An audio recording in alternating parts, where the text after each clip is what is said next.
takeaways from OTAs. You were out there. What did you walk away thinking?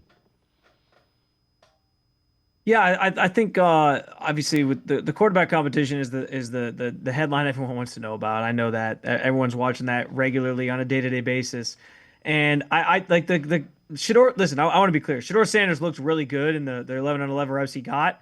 He kind of started with like he fell down on a boot play, and it was kind of an awkward way to start the session. But then he only got better from there. He completed a couple really good passes.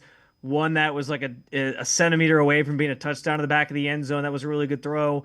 And as I was watching this unfold, though, I was reminded just by yet again how the Browns kind of handled the reps that day. And it was still a lot of Kenny Pickett.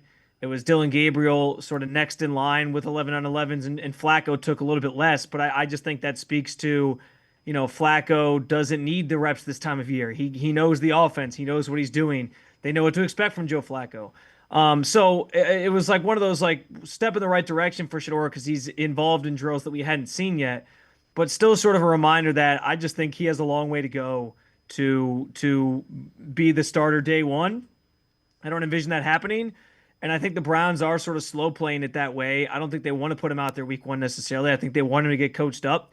Everywhere he goes, he is sort of he is right next to or with Tommy Reese and Bill Musgrave, just kind of picking their brains and getting coached up, and it's good to see.